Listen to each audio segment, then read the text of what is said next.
High five, Diva Voyagers. Welcome to another magical moment.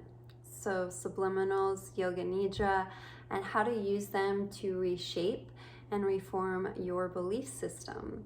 Yoga nidra is a form of deep guided relaxation and meditation in which the conscious mind is intentionally put to sleep and the body is put to sleep, and a script is read in which you move through the layers of the koshas. The koshas are the energetic sheaths of the body, starting with the most dense form of your sheaths or bodies, which is the physical body, then moving to the breath body, the pranayama body, the emotional body, and the causal or mental body, and then eventually the bliss body, and kind of moving back through those layers. And if you think about it, the bliss body, there is more space between the matters.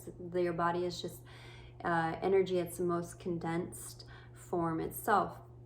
That being said, during Yoga Nidra, it is like the mythological phoenix.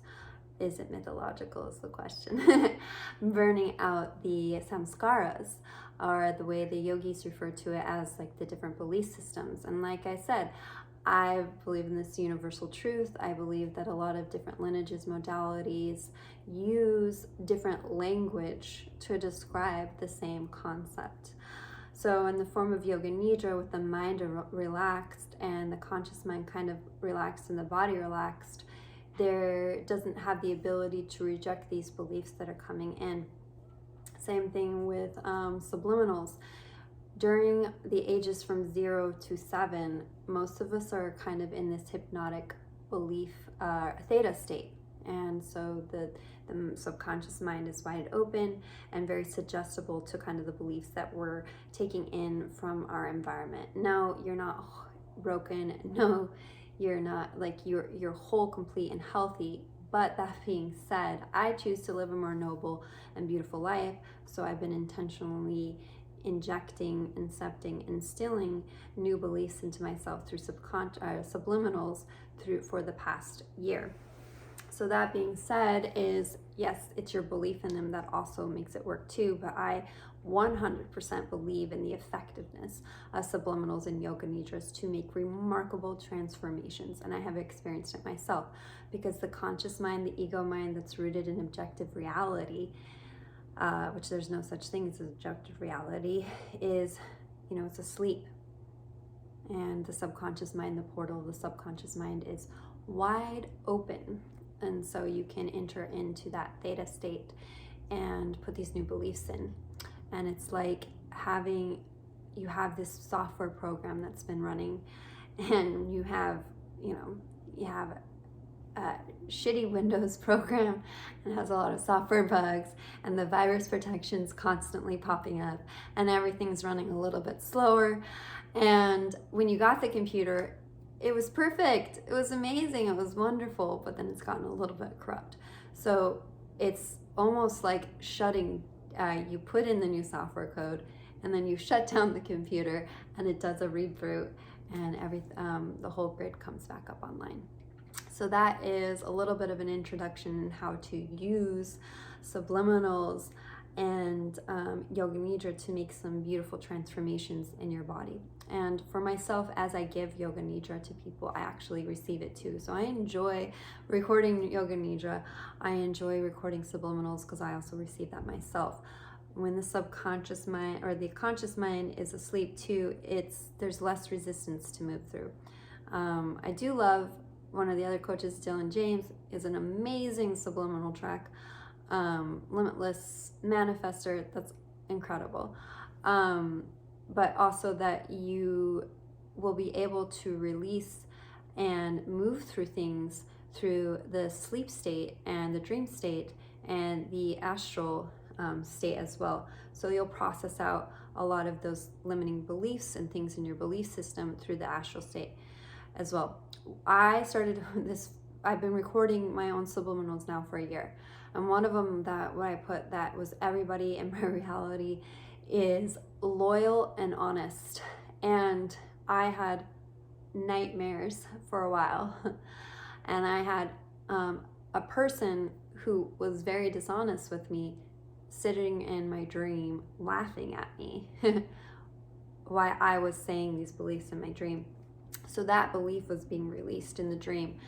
And that nightmare persisted for a little bit until it was eventually released. But for me, I would rather spend maybe a few nights having these dreams and awakening into a new, beautiful, lovely, noble, and happy reality. And now I'm actually experiencing a reality in those people I'm encountering in my existence who are honest and who are loyal. Yes, so the conscious mind is depressed, so it's not actually like creating that resistance in you or that discomfort in you as well. What is resistance? So I love what Bruce Lipton said: when you're starting to change your beliefs and you start affirming in a new belief system, the subconscious mind will kind of receive that new belief for a few days. So if you start saying, I'm incredibly healthy, and at this current moment you're sick, the subconscious mind might go along with it for a few days, and then it will kick up resistance, meaning when you turn the light on, all the cockroaches are going to scatter. And in order to be the consciousness of a healthy person, thoughts about being a sick person have to be dissolved. Samskara, they have to be burned out like the mythical phoenix. They have to be put to the ashes.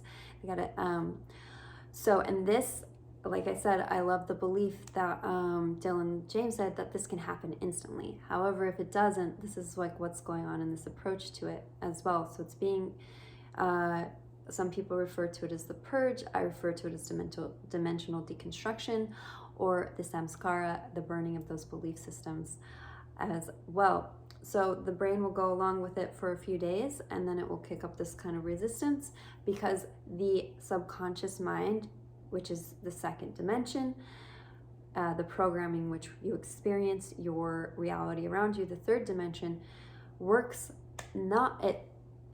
works on familiarity, but it survives on familiarity. It does not thrive on familiarity. So these beliefs are not familiar to you, and therefore it will try to reject it, even though now we're affirming in that it completely accepts it, it's welcoming with no refusal. It will try to reject it itself because it's not familiar.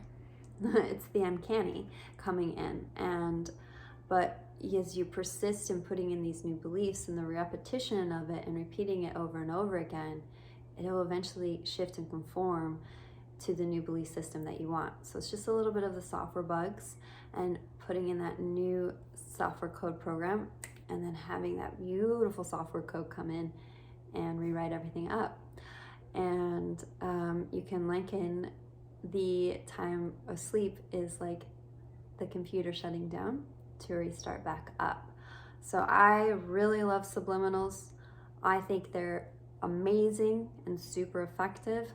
I've tried all sorts of techniques, quote unquote, conscious creation techniques, because it's all about focusing your mind, and the techniques don't create, it's your focus that creates.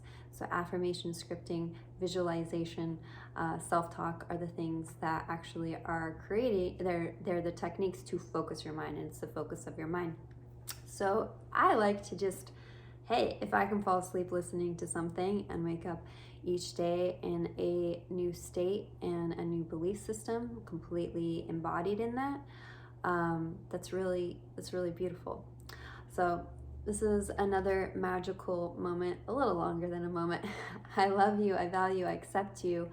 We are all limitless. So mote it be as I speak it, I create it, and so let the kiss.